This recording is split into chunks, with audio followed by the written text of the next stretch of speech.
Hi, everybody. Welcome back to another episode of Spiritual Matters. Today, we're going to be discussing forgiveness. And we're excited that you're watching here with us. I'm here joined by Patricia Summers. And we're going to spend time talking about forgiveness. Such a profound topic. And such a connected experience to being a human in the world.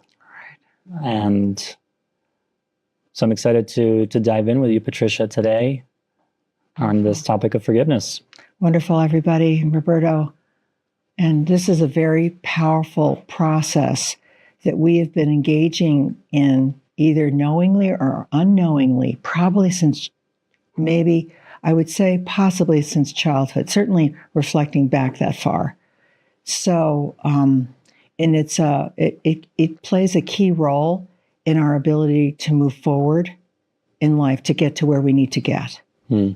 So yeah, and part of, I think what we talked about opening is just taking a moment to pause and even reflect on what gives rise to the need for forgiveness in life. Right? Like you've talked about how this might even extend back to childhood, a learning of forgiving, forgiving mom for doing this or forgiving dad for doing that.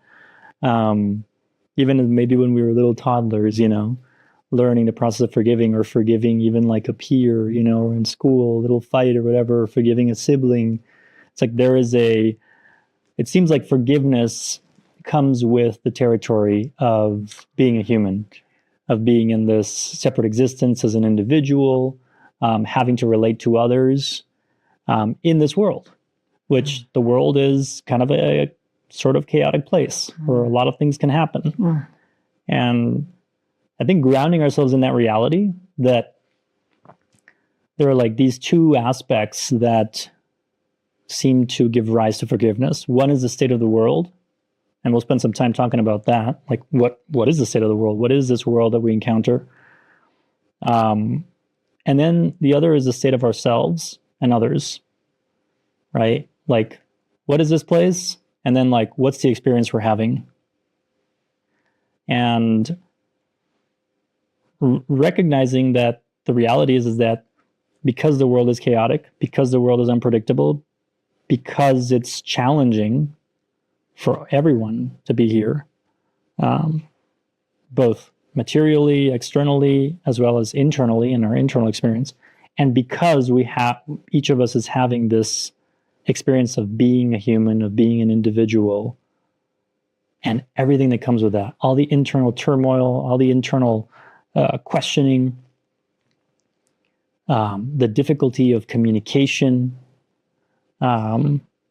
of relating to others sometimes, that gives rise to the experience of being hurt, the experience of feeling betrayed, or of, honestly, of being hurt in very real ways. Because the reality is there's day-to-day forgiveness, but there's also the forgiveness of what seem like heinous acts, So it's a big topic, this forgiveness. And it's really relevant insofar as a spiritual journey, right?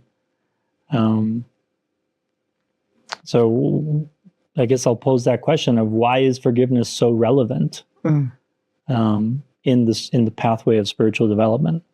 Such a great question. And preparing for our time together, I realized the relevance of this experience and this of forgiveness, and or the experience of contending with unforgiveness, whether it be something we hold for another or another situation, or they hold for us. Engaging in this process of forgiveness, which has more or less been backgrounded socially and culturally, is actually an aspect of functional spirituality, believe it or not. Because it's calling for us to engage with what we know and what we see, either about ourselves, about another, or about a situation. And don't you wish that your parents had a conversation a little bit with you about the world when you were a kid, about the world you're about to enter, sort of like kind of more or less sort of helping you to see what you were about to step into, which is everything that you've just said. I mean, honestly, the chaos, that the world life is in a sense full of risk, and we will be engaging in that risk at various levels, right? And mistakes will accrue along the way, and some of which are just we don't acknowledge in the moment or don't know them for what they are in the moment, and they just accrue. They just accrue, almost forming an environment of irresolution within us. It's almost like I often, in my own sort of progress going forward, I consider something called the field of the mind, which is an environment that we may transit or migrate, depending upon whether we're in a thinking state of mind up on the surface, or if we're more in a relaxed gazing state of mind, or even in a more contemplative, deep meditative mind. What's in this field of the mind is often a lot of irresolutions and questions that came up. So there is an errant quality to life, and it's almost inevitable that problematic interactions are going to occur. And it's how to stay with ourselves and to stay with the situation long enough to know it for what it is. That's the conversation we never had with our parents. Maybe because we were too little, you know what I mean? But there might have been ways, and there may be ways even today, for moms and dads to engage with their little ones in this way, and even find out, how did your day go today? You know what I mean? Did you feel like you got hurt with anything? Not just hurt in your body, but hurt here, that kind of thing. You know, to begin this process of awareness for us earlier in life would be wonderful, but it is what it is, and we are where we are. So anyway, yes, so there's this accrual of unfortunate engagements, incompletions of what happened, mistakes that we might make that looking back, we think, why did I do that, right? But along the way, there's the invitation to understand the world as it is and people as they are too. You know, there's almost a compassionate calling to step up a little bit from just our personal experience and maybe look from and engage from a slightly higher level with all this chaos that we're encountering along the way. Yeah. This starting here, I feel, is so important. And just to say, I mean, we're going to talk about this context that gives rise to the need for forgiveness. We're going to talk about the problem of unforgiveness and the costs of it for ourselves in our journey. We're going to talk about what is the experience of forgiveness. And at the end of our talk, I'm hoping that we can cover how do we forgive? How do we actually move through forgiveness? Right? So that's what we're going to be talking about today. If you want to stick around for the conversation. And starting at this place of recognizing the world for what it is, I think is so key. Because if not, my goodness, the world just provides an endless opportunity to feel affronted, or to feel hurt, or to feel unseen, or all the different things that can give rise to the need for forgiveness. It's almost like, almost what occurs to me is like, it's almost like a little like a Velcro sheet, you know, where like, if our perspective of the world is idealistic of how it should be, right? Of how people should be, or even about ourselves, about how we should be. We have an idealistic version of ourselves or of others that we're trying to live out. We will be constantly let down, constantly disappointed, and constantly perhaps even hurt because our expectations aren't met, or because we seem to perhaps take things personally. And when we talk about forgiveness, it's almost like the act of forgiving is extremely important on a spiritual path. And yet, if we're caught up in that dynamic, right, of recognizing when we're hurt and then forgiving, and recognizing when we're hurt and forgiving, And it's almost like it can become a little echo chamber if we don't have a clear understanding of the world and what it is and what all of us here, all of us people are experiencing here. This greater vantage point that allows us to see the world clearly, to not see it in an idealistic lens, to not demand that it be a certain more perfect way or more enlightened way. It almost can free us to an extent from getting so caught in the dynamics that give rise for forgiveness. That's not to say that really bad things can't happen. And those things need to be recognized and not just blown over. But I think that having that greater vantage point of the world allows us to actually distinguish between those things that are like, wow, that's just, it seems to be very present in the world, that people have a hard time communicating, that people are, kind of butt heads a little bit or whatever. And it allows us to distinguish between those kind of things and the things that are truly true violations or true affronts to the individual. So I think this perspective of the world enables a discernment that's really important, such that we don't get caught in a web of affronts that we feel unforgiveness around, or the need to forgive. Yeah. What comes up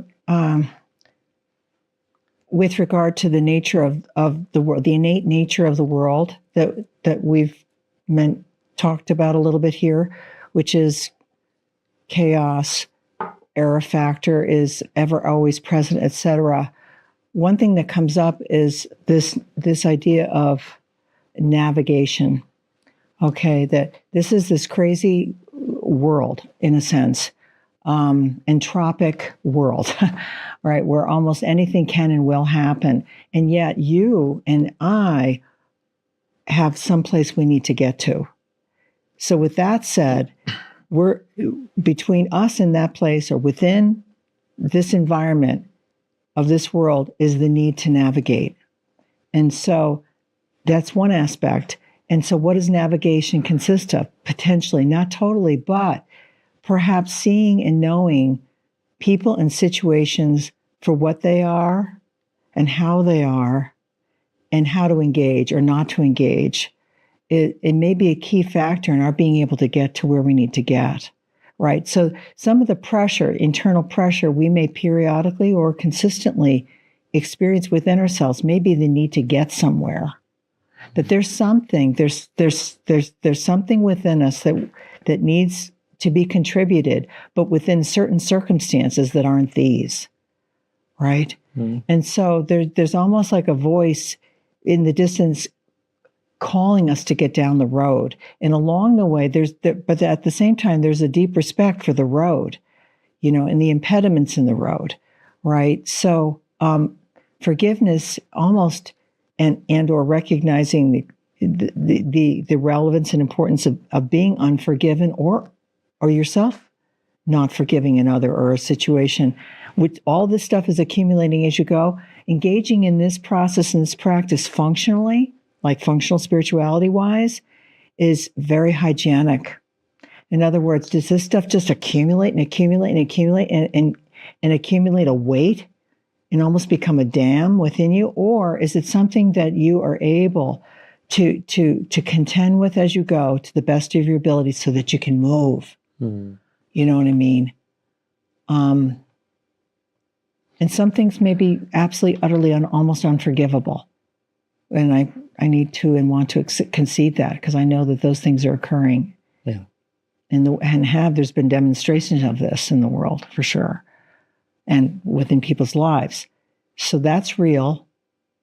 And it's amazing that even some of those people who've been affected and afflicted by situations such as that are finding a way to move on. That's amazing. And an example of this is, I just learned of this, is the country of Rwanda, where there is a nonprofit engaged in supporting the process of forgiveness, given what happened in that country just within the last 20 years, a civil war that occurred. It's pretty amazing that this was acknowledged as a major problem for the society within this country being able to move forward, understandably, and that there's actually initiative to engage in whatever is needed, right, to resolve the significant emotional injuries that occurred, both whether one is a perpetrator and now realizing what one did, or whether one is at the effect of what happened. It's really powerful that this is being acknowledged as a need within the country to be able to move forward as a culture and a society. Amazing. So that with regard to what's almost unforgivable. Totally. And I think actually that the Rwanda genocide, I mean, I think it was like 500,000 people, you know. Or a million, I think. Or a million. I mean, it's almost like these extreme cases really get us to the heart of forgiveness and almost the why. And I think embedded there in the case of for example, the whole nation is, well, why forgive? You know, and there's a value of forgiveness, for example, in those cases for the individuals, of course, my God, imagine, right? The transformation that an individual who went through that can go through if they actually are able to forgive and be forgiven. But it's almost like as a full nation, there is perhaps a recognition that if we do not go through this process, we will be held back as a nation because we won't be able to be effective in the world, to your point, to get somewhere. And so I think that it's almost like a meta version of what you were describing, which is that we as individuals have a place to go, have a place to be. We have actually a purpose in this life. And I just want to call out that assumption, I think, that you and I operate from, which is that, and maybe you do too, who are watching this, which is that we're not just biological, organic beings, you know, and that's it. We actually have a spiritual nature, which is our true nature, and we're having a temporary experience here on earth. And that temporary experience is not random. It actually has a purpose, that we have something to do, that we have a pathway to walk in this life, that we have contributions to make, that in essence, our life is important beyond self-satisfaction, beyond survival, beyond the pursuit of just pleasure that is offered by this physical reality, but that there is a deeper spiritual nature, and that is actually trying to express itself in our lives. And therefore, that unforgiveness can be a blockage in the road. In several ways, it can actually impede us from being effective in the world if we're caught up in that and are caught up in the past. But in a deeper sense, it's almost like unforgiveness is a way that we attach ourselves to a separate, personal, individual identity that is more defined by who we think we are, by our preferences, or by the things that have happened to us in this life, as opposed to grounded in this deeper spiritual identity that each of us carries. And so I think in the process of examining the need for forgiveness in our lives, there's a need to assess to what extent we are attached to an identity of who we think we are. Mm-hmm. Because in a sense, we can trap ourselves in that identity through our judgments. Mm. And so it's this interesting dynamic between judgment and forgiveness, right? And actually, it might be easier to see it for ourselves. To the extent that I judge myself, then I feel that I need to be forgiven, right? And I think that extends to interpersonally, to the extent that I judge others for their actions. Then I feel that I have to forgive them, or not, or I can withhold forgiveness, and I can keep you at bay because you did this to me. I keep you at bay because you did this to me, and so now I'm actually reinforcing separateness in my life, and reinforcing an identity that feels the victim of others' actions, of the world, which we have already described as being chaotic and hazardous, and inhabited by billions of people who have forgotten this deeper spiritual nature, who are perhaps not in touch with it, as we all are at different points in our lives or throughout the day, and who, as a result of that, may do things that are hurtful. Let me ask you, I mean, as all of us consider this, right, the formation of our personal side. So let's just say that there's our personal sense of self, okay? And over here, we'll just park this for a moment, but consider it as well. There is an impersonal sense of ourselves, a more enduring, a more eternal aspect of ourselves, which periodically will come into view and go out of view, right? So we'll go into that either here later a little bit more, or maybe at another time that we're together. But think about those emotions and experiences that could shape us personally, and do we want them to? Okay, for example, and how these emotions and experiences from being unforgiving of ourselves or others or not shape us personally. Do we really want these forces to shape us? For example, and our sense of self-worth, right? Aggravation and impatience, resentments, and the toxicity that could build around holding a resentment, judgments, as Roberto just mentioned, a sense of condemnation. Think of, these are almost the residual emotional, intellectual associations we make with something that is either unforgiven in another or another situation, or even in us. These are, in a sense, powerful thought forms.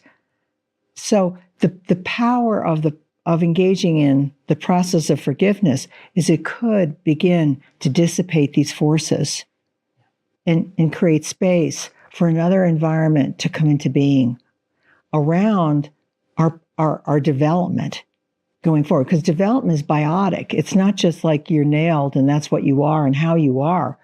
No, this is an evolving process for us developmentally. So it has a lot to do with what we engage with.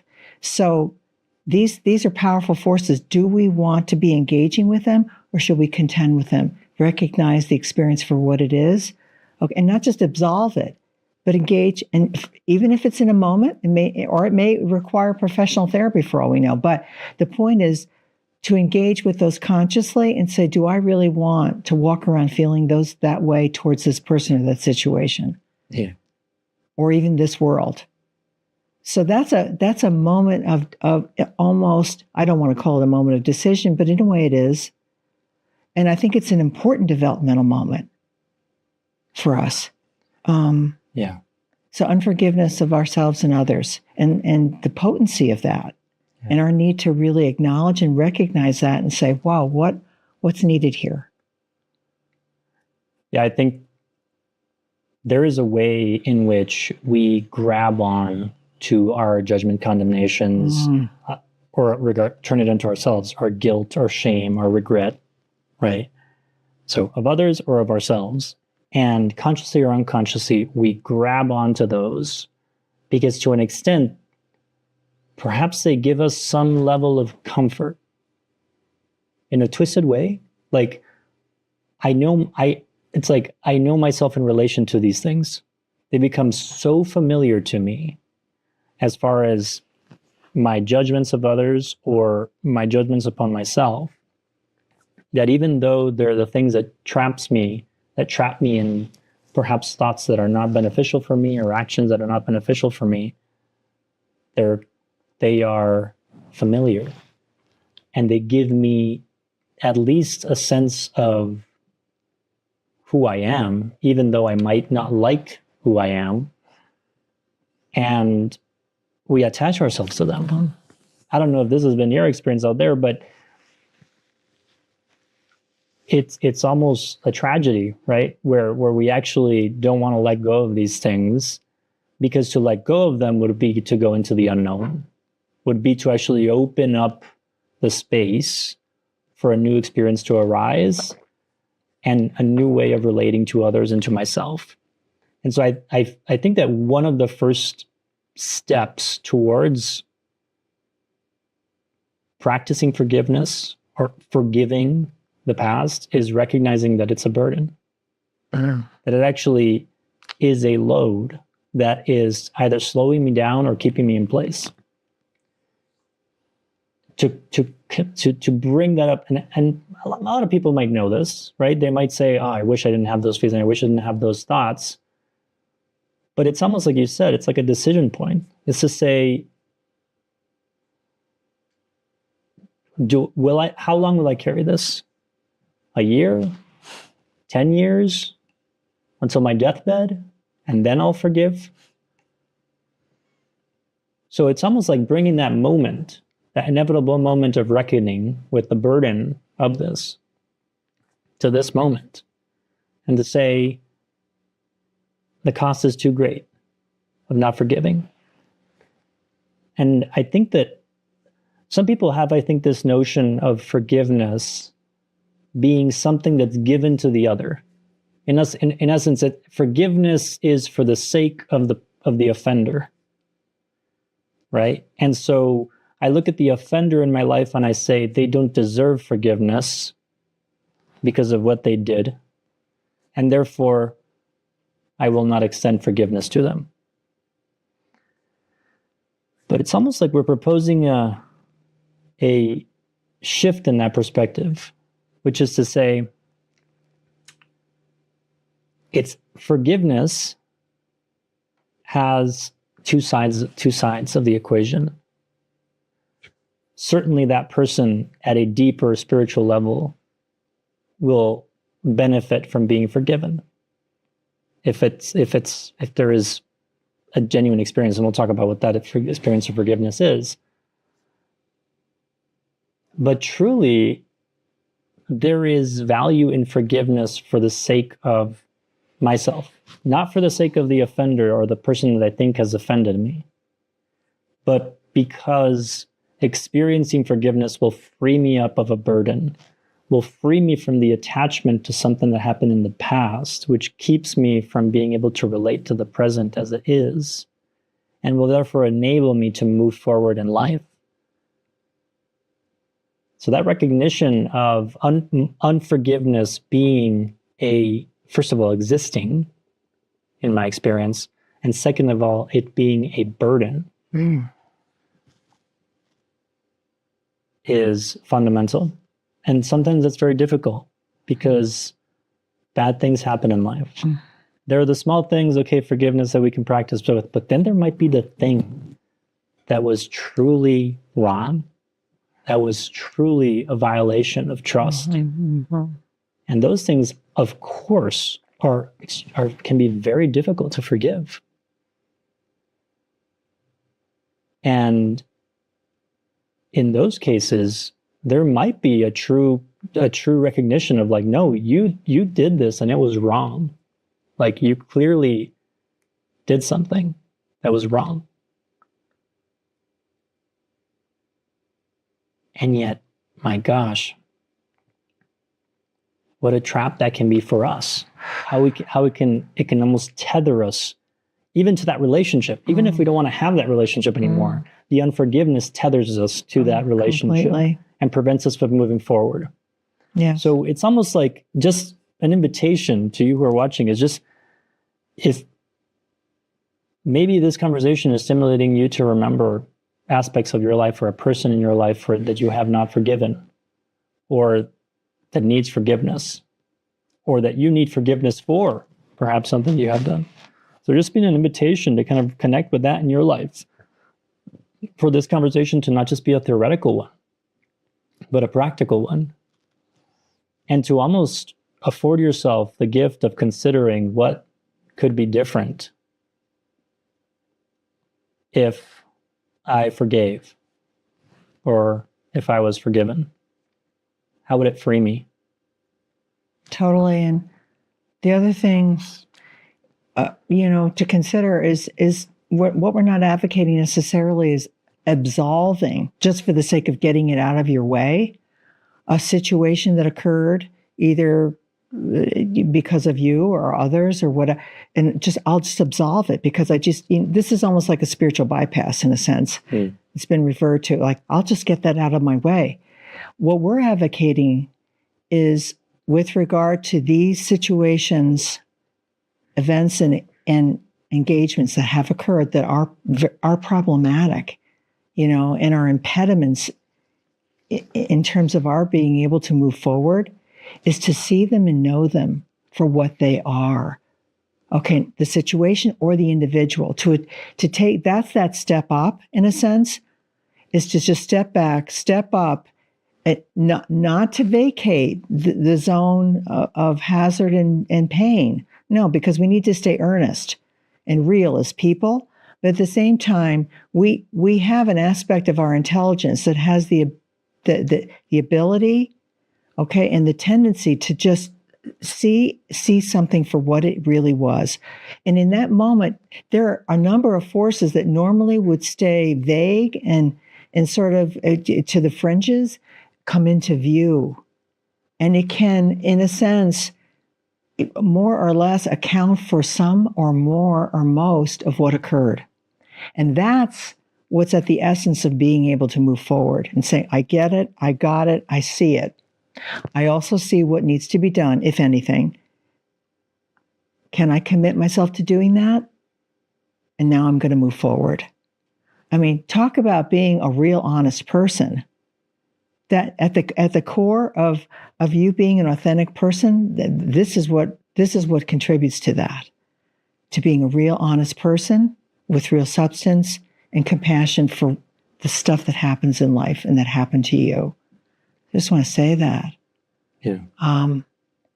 So there's the part of us that actually has the capacity to, along with the feeling and all the biotics of what happens in life, is actually present and at our side, looking to see what we need to know.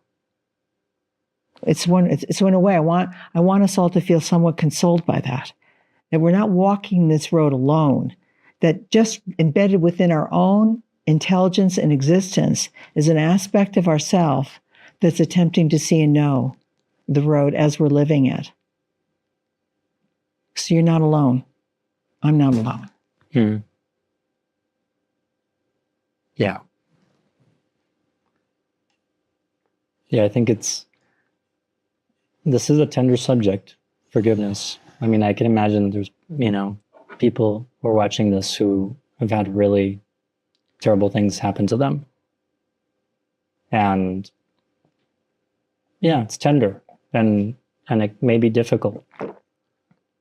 And I think the thing that we're trying to anchor in is that going through the process of true forgiveness, if that's possible, is actually honoring who we are, who they are, who you are at a deeper level. It's honoring this reality that who we are is not just defined by the experiences in this life or what has happened to us. That there is a deeper reality of who we are that wishes to express itself in this life. And that unfortunately, the context for its expression is hazardous and crazy and hurtful. And yet, what's most important is that expression of our true nature, of our true gifts. And that happens in the context of relationship with others and with the world. And unforgiveness, in a way, has a way of shutting us off from that. It keeps us from actually being present to the world as it is.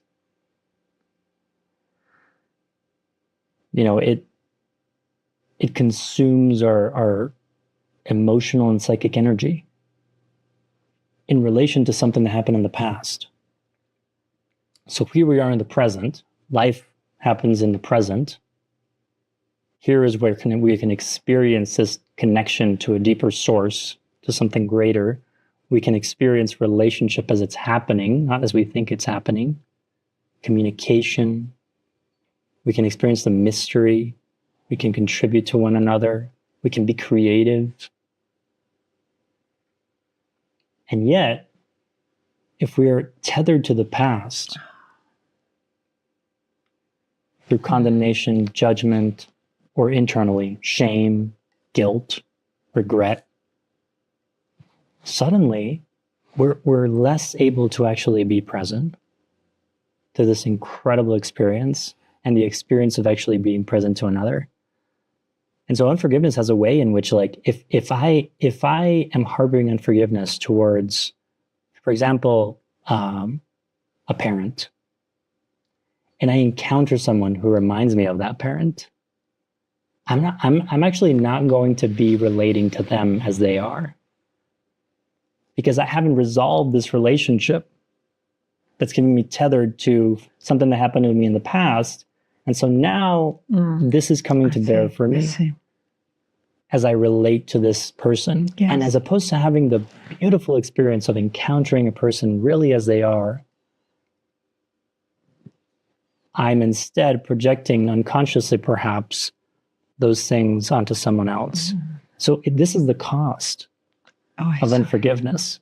It actually, it stunts our ability to relate to others, to connect to others, to be fully self-expressive in the moment. Yeah. And I think it's such a human experience. Like, I'm not sitting here saying, like, all y'all need to forgive. I know it for myself, because it seems like this tendency for us to actually bring forward the past and project it onto to what's happening right now is almost a default. Right? It's the stories we tell ourselves about what happened to us or what happened to others or whatever that give us a sense of meaning and a sense of, purpose and a sense of identity, such that we can engage here in the present. And yet there's a way in which we do that, and it actually is preventing us from being present. Can I tell you a sweet little story that comes to mind as you say this? Okay, so little, maybe first or second grader in Catholic school, and the sisters periodically take us over to the church, okay, which is right near the elementary school. And you walk in, and there's the Stations of the Cross, and under each station is a brief statement. So here I am, a little kid, walking up and looking at these beautiful carvings rendered of this horrific situation, essentially, right, of the crucifixion, a sense, of Jesus, right? And so at the last scene, I'm standing there looking at it, and it's just so awfully painful, because I'm looking at this individual and saying, that's my brother, that's my brother. And look at what's happening. And what the statement underneath, which is attributed to Jesus, forgive them, Father, for they know not what they do. That's in the moment. You're speaking of the in the moment experience, right? It's that has stayed with me throughout life, that calling to recognize that this tendency for us to do what we don't know what we're doing is huge.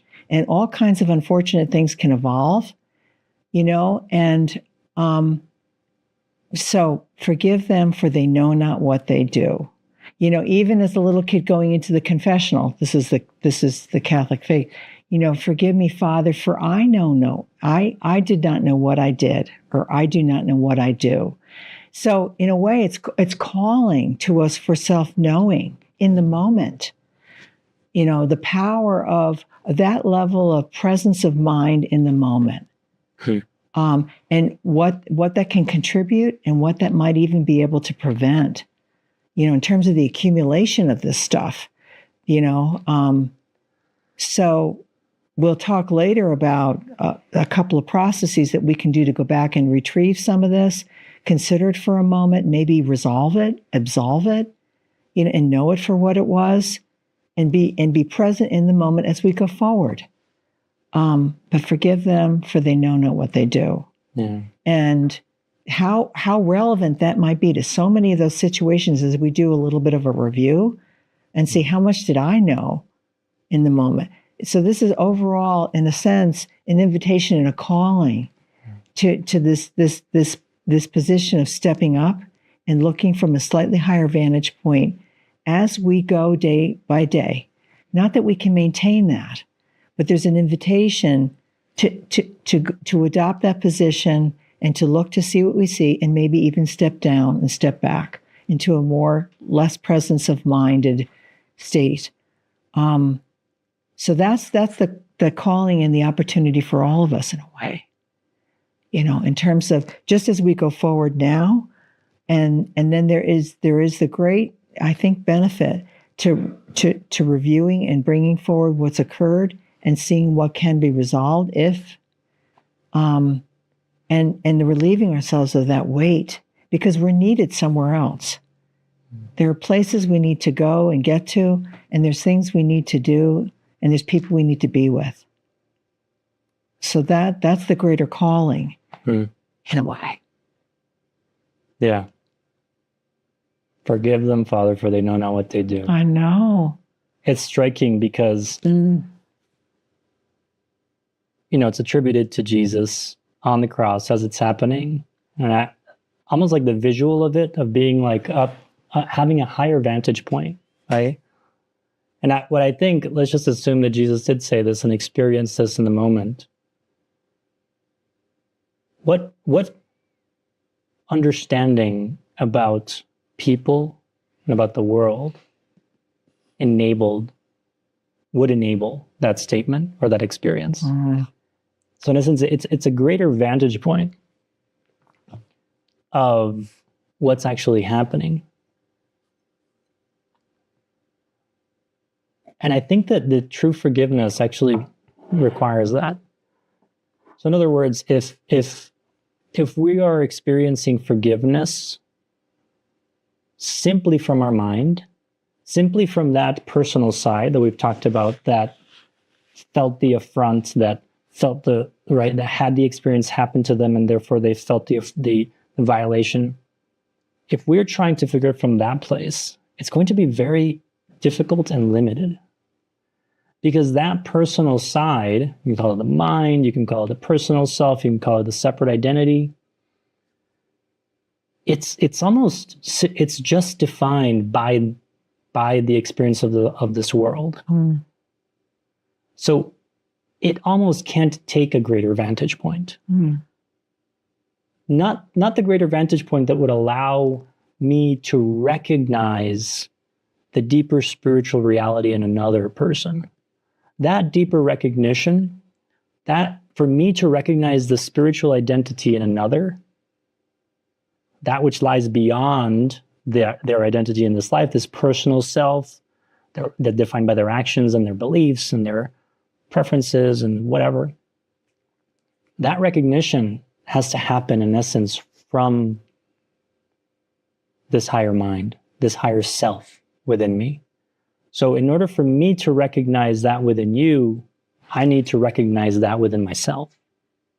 I need to recognize the divinity within myself to recognize the divinity within you. And I think it's through that channel of recognition that true forgiveness can actually happen. Because if not, we're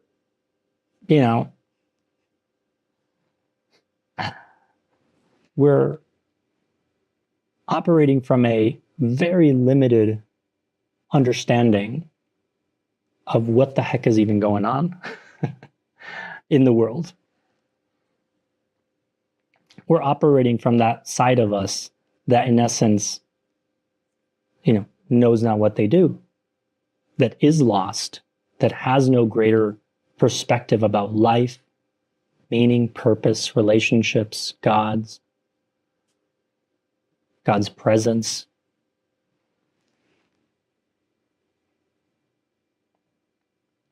So to forgive another truly, I would put forward that it requires a recognition of the other person for their deeper experience as being a separate individual. And to do that, I need to recognize that within myself.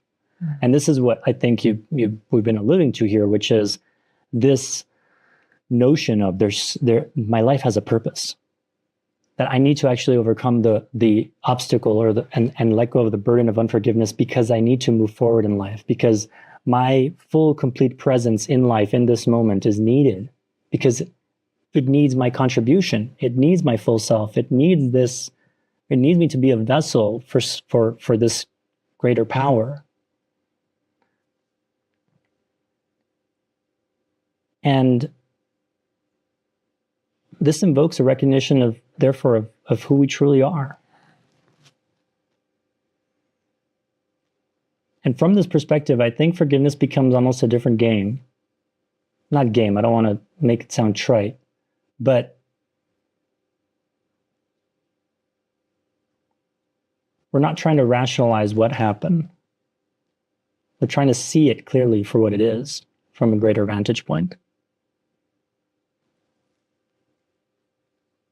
I think if we can do that, for ourselves, because so much of the forgiveness that we need to exercise is for ourselves, how much do we experience in hidden ways, because we are masters of avoidance of our true experience. How much are we carrying shame? How much are we carrying regret? How much do we think to ourselves, I shouldn't have done that? I could have done that. How could I have done that? I mean, these are the small voices that might show up right before we go to sleep or in a shower when we're alone, And so forgiveness so much has to do with forgiving ourselves. And that forgiveness, can it just come from, it's like, the image that comes to mind is, can the personal mind forgive itself? Or is it from a greater vantage point within ourselves that we can actually forgive ourselves? In essence, is this spiritual identity, is this spiritual mind, is this spiritual experience of a deeper self, of knowledge that we have referred to before, that can see our own experience in this life for what it is and forgive ourselves from that place. And, I'd like to put forward that there could be, believe it or not, 2 laboratories that exist within us. One of the laboratories is dedicated to contending with and potentially maybe resolving the stuff, the crap that happens, haphazardly in life that we have to contend with to stay real, and operational in life. That's one laboratory, right?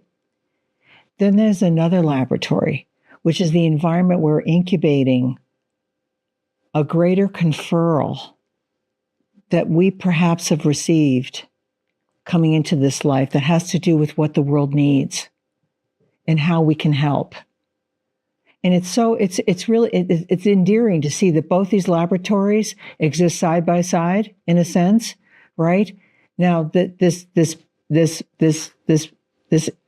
laboratory that involves contending with life, resolving the questions that come up and the issues that are continually presenting themselves to us, the decisions that need to be made, et cetera, et cetera, et cetera, is very real.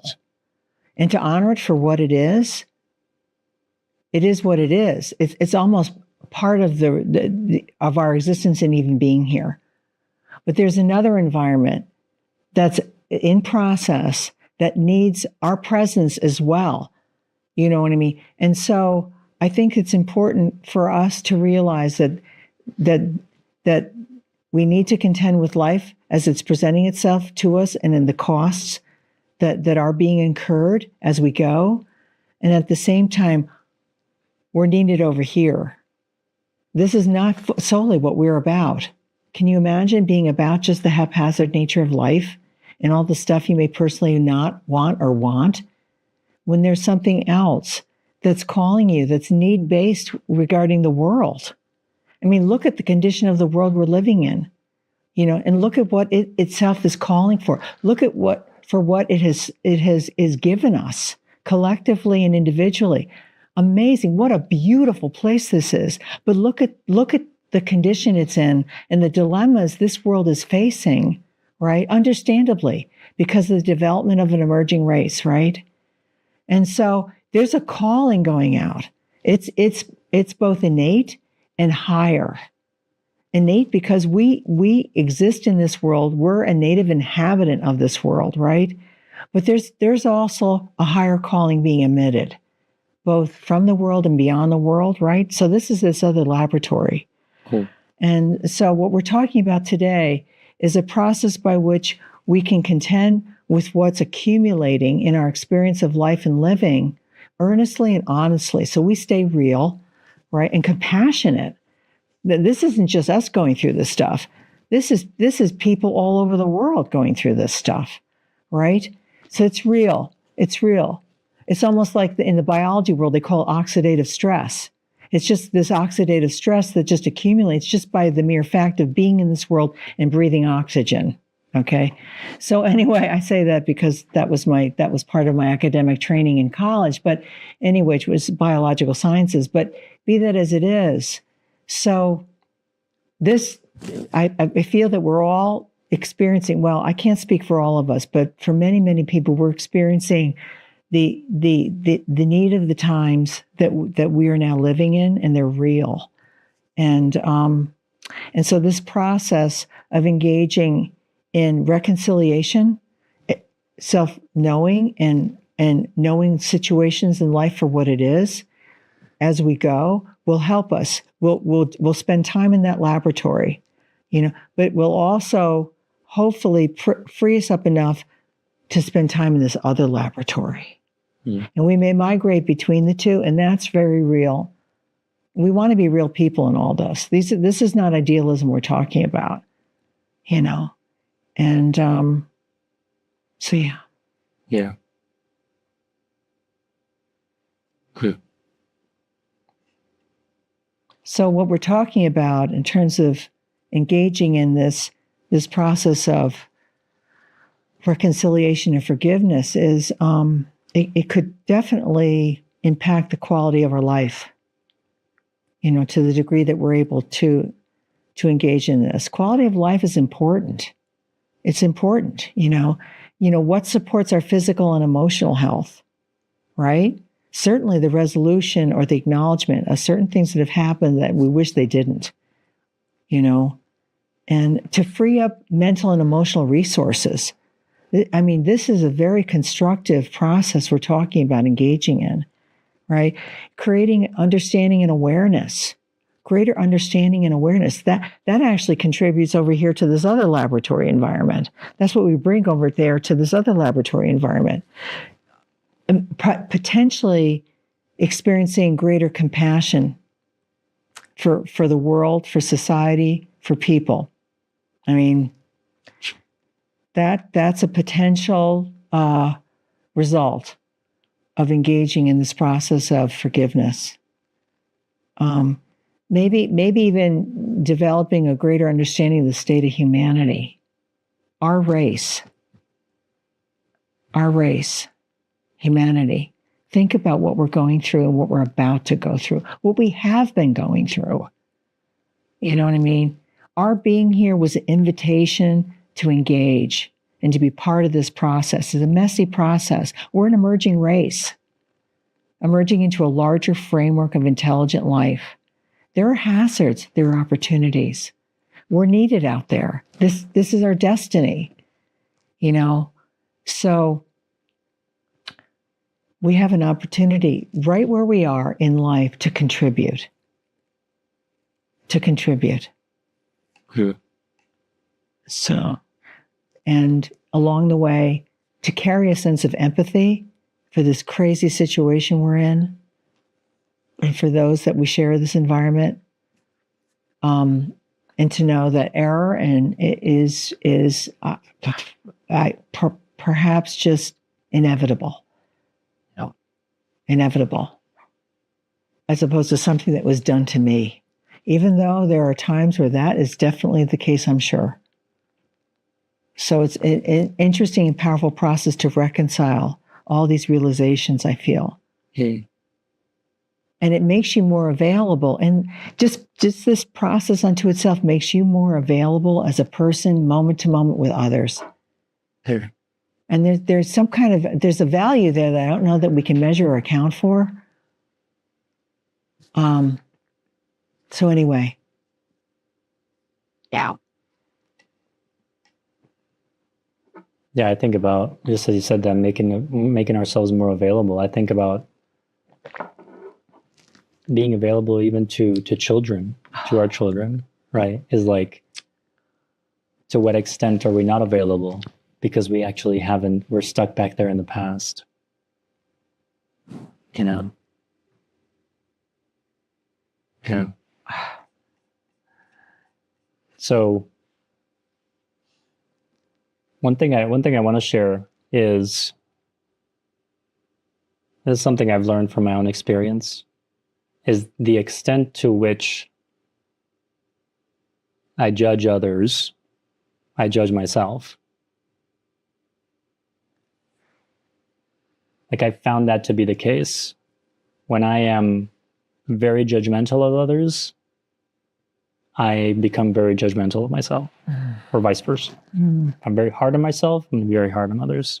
If I'm judgmental of myself, I'm judgmental on others. If I'm projecting judgment above others, all of a sudden my judgment on myself increases as well.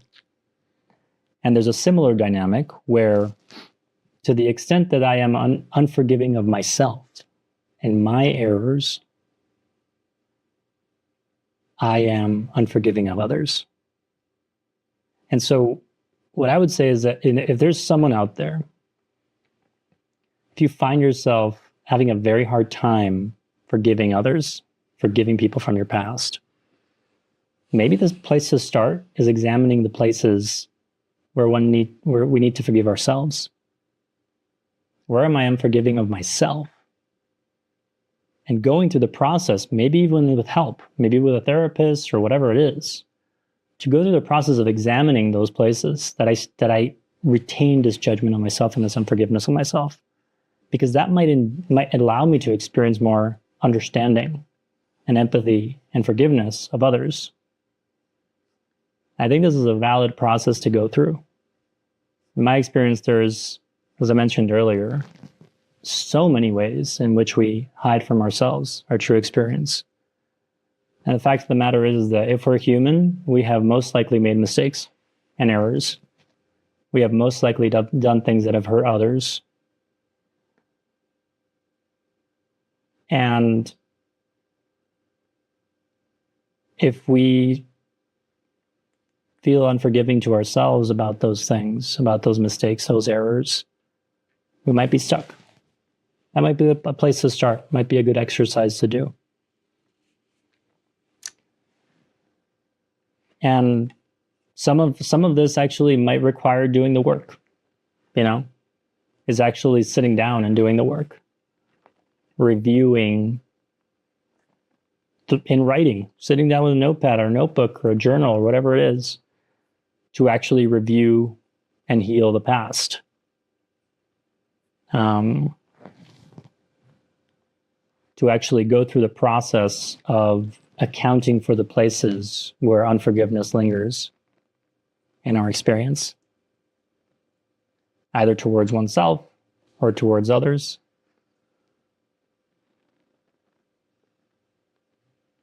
And sometimes I think we avoid doing this work because it's quite painful.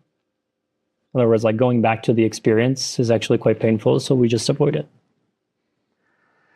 There's also an emerging trend I see in the kind of like the quote unquote spiritual people, which is just to say, well, everything happens for a reason.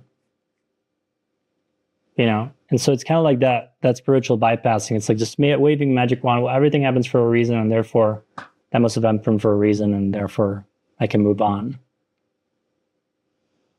I don't know if everything happens for a reason. I think everything can be used there's lessons to be learned from everything. There's wisdom to be gained from everything. But I don't know if everything happens for a reason. When you think about, and this is a philosophical question, right? Of like, well, why would God allow all these terrible tragedies and genocides and things to happen to terrible things to happen to people? Is that all meant to be? Or is that part of the hazards of being in this reality? I think it's the latter. Mm. And so I think there has to be an accounting for the things that have happened and not just waving them out. Again, this can be difficult. It can be painful, especially if you have traumatic events that have happened. I think it'll create, it generates this deeper level of honesty with oneself and therefore with others. There's a deeper freedom, emotional freedom that can come from it. There's a relinquishing and a letting go of the past that'll happen that won't seem forced, or like you always have to be one step ahead of it, because if not, it'll catch up.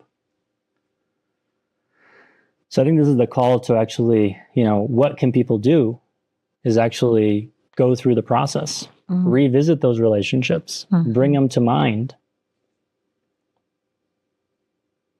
And I think invoking these, we've talked about kind of three things that people that this process of forgiveness kind of involves.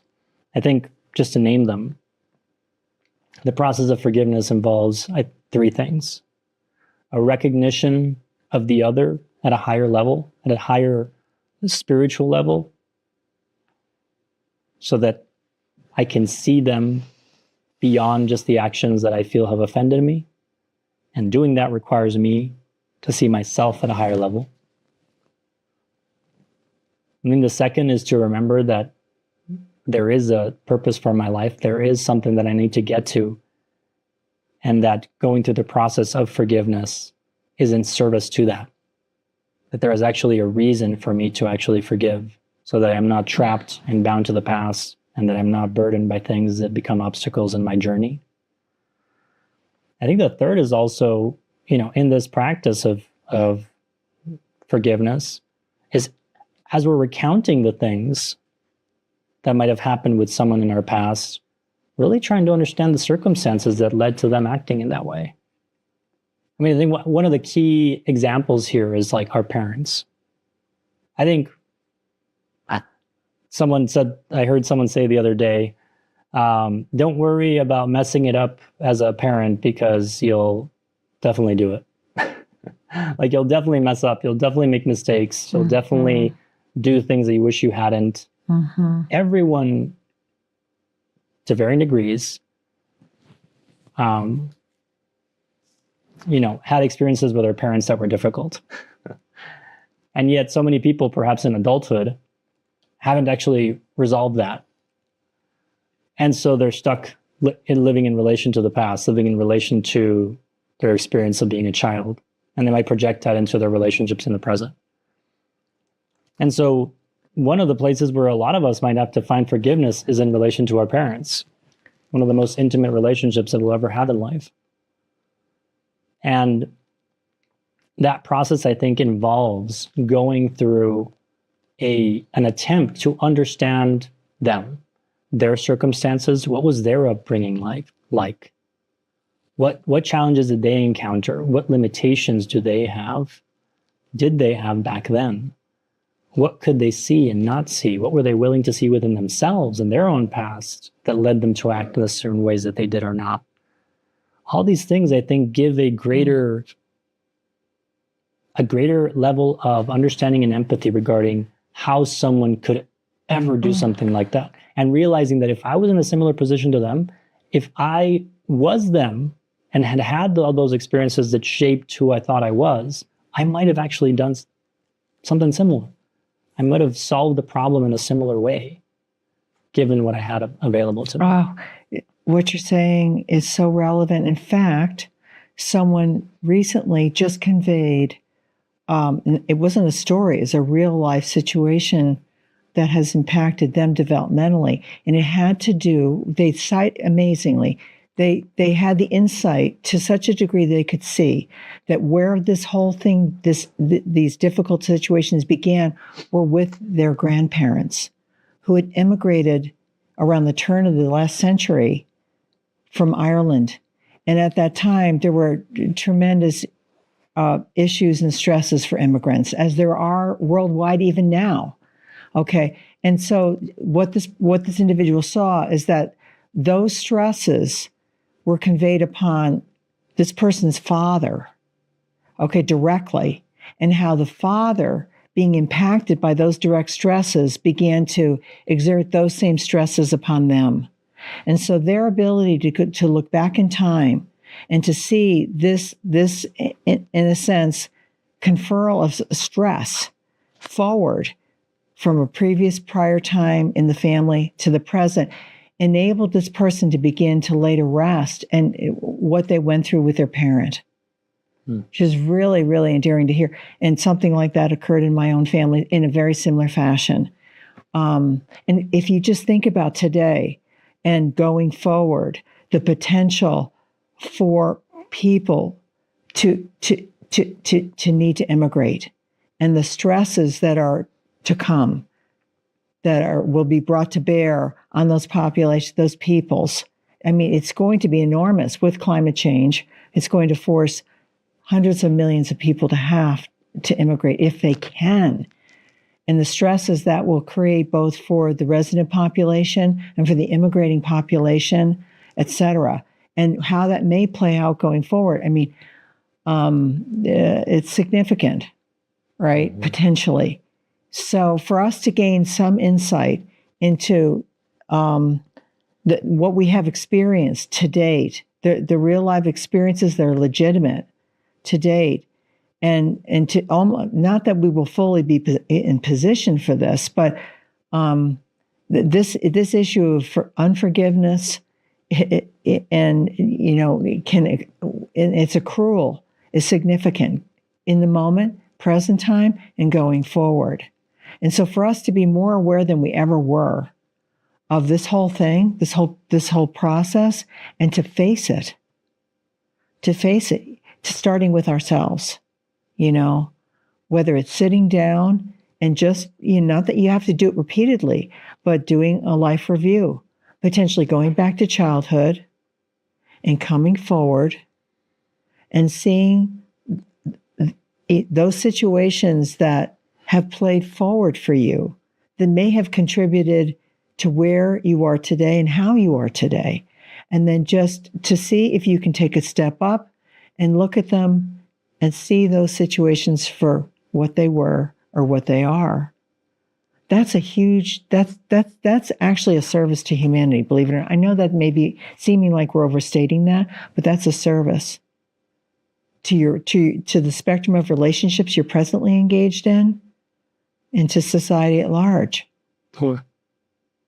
To be in possession of your experience, to take responsibility for it, to understand where life is taking us and what they may generate for us, to support this process and other people that you're in relationship with even, right?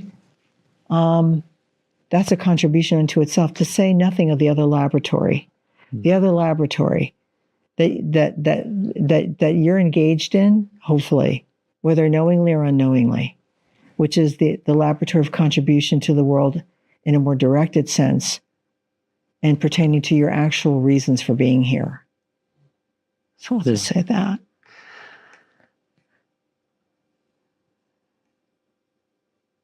There's two ways, I think, to learn wisdom as it relates to error and mistakes. There's learning from our mistakes and extracting lessons and the wisdom. And then there's learning from others' mistakes. And in this process of forgiveness, I think that's a really useful perspective to have, is almost taking that greater vantage point where you can see more clearly. You're not caught up in the dynamics of the offender and the victim of the offense, and seeing like what was playing out here that caused this error to happen? Right? What was being seen or not seen? What led to it? Where were people deceiving themselves? Where was I deceiving myself?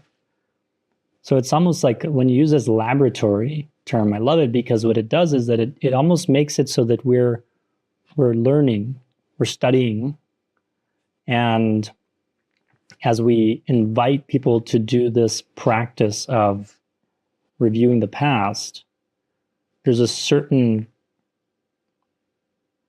I would say the word that occurs to me is detachment to an extent that needs to happen so that we can see it clearly. If we're stuck in the emotional dynamics of it, it's pretty difficult to do that. And one of the ways to do that, I think, is to just be like, I'm going to try to look back at this and see it clearly so I can learn from it, either from my actions or from the actions of others.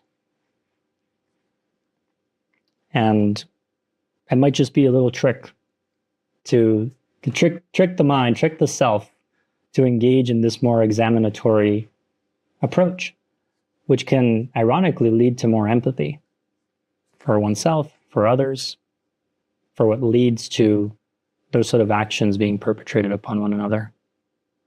So just an invitation there. Wonderful.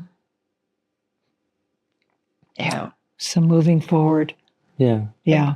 Can I say one more thing? Yes, just an please. invitation is another great practice as far as forgiveness of others is to actually act as if you're speaking to the person and writing a letter, actually putting it out, how I was impacted, how it made me feel, what has happened as a result of that. And then perhaps the results of this process of examination, of an understanding of what might have led to that, of the experience of seeing that person from this greater vantage point of recognition, and the process of writing it out and expressing this communication almost directly to them, I think can be extremely therapeutic. And there might be a little bit more of a mysterious thing happening there as far as communication and the experience of forgiveness. And maybe this letter is never sent. Maybe it is, but maybe it's not. The important part of it is going through the actual process of expressing it. And that can be so powerful. Another practice that I think is really useful is just letting that person's essence or that sense of the person arise in your experience, almost in a meditative state.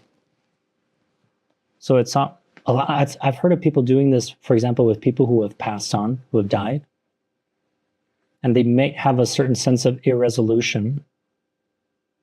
And since the person is no longer in the physical form, they can invoke perhaps a sense of relationship with them, and they can finally say what they need to say to them, because they no longer have to contend with them as a real person in the world. I've heard a lot of people go through this with their parents. Mm-hmm. Once their parents die, wow, then there can happen a resolution.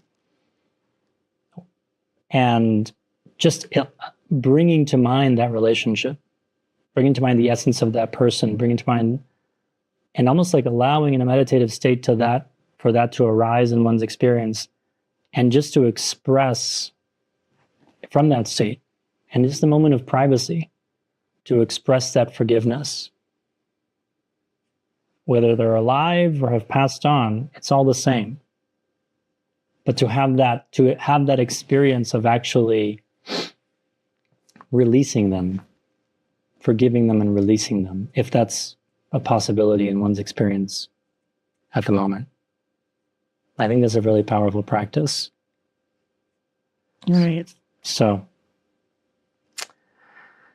Yeah, I think it's important for each of us individually, if we can take this into consideration for ourselves, okay, as a practice to consciously engage in. which is what are the incompletions and irresolutions or injuries that have occurred in life, okay, that we may either have been the recipient of or actually the source of, and just do this. It's very cleansing. It's very cleansing, and it also begins to create, in the resolution of these things, space to move forward. And that's what the real need is for us to move forward and to be present to what's occurring now in our lives and in the world, and with what's just around the corner. Okay, preparation, presence of mind.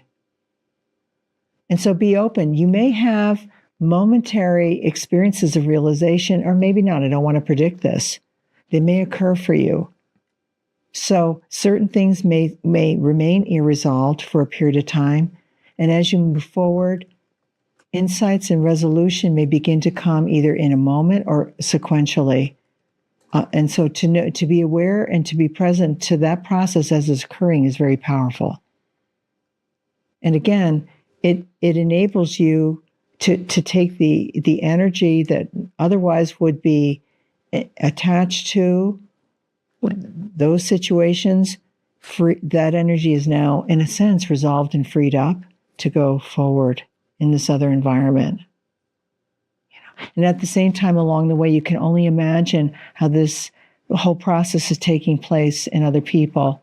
And so there needs to be, the world would benefit from a greater degree of compassion. As individuals and participants within an emerging race. It's a messy process, but we're being called to participate at a larger level collectively, and even certainly individually. So this is part of that process of taking responsibility for our experience and its impact, and resolving and understanding all of what this is for what it is, to begin to be more present to the world and what it's facing, and to other people. Yeah. So, and in essence, that's being a contributor. Yeah. Stepping into that position. Yeah. So, an invitation, if you out there feel that you're yearning for a new life, a movement forward, the place to be might be forgiveness. That might free you of a burden that you're not meant to carry any longer. And we hope that these tools might serve you in that process, in this conversation as well. We just want to invite you as well to explore other episodes of Spiritual Matters. So we are doing a podcast episode every month at the moment. And for example, last month, we talked about the power of seeing and knowing in the moment. And that was a beautiful conversation that we've had. We've talked about inner guidance, this experience of an inner compass or an inner direction or an inner move in relation to navigating one's life, and how one can foment that more in one's experience and cultivate that. We've talked about listening, the profound impact of listening and how it can change everything. And more. We've talked about insight. We've talked about, fundamentally, we've also dove in the first episode to this greater intelligence, this deeper intelligence, this deeper identity that we've been alluding to. So if you feel curious about that, you can check out episode 1. So for now, we'll end it here. Great conversation. Thank you, Patricia. Yeah. Thank you all. Wonderful. Yeah.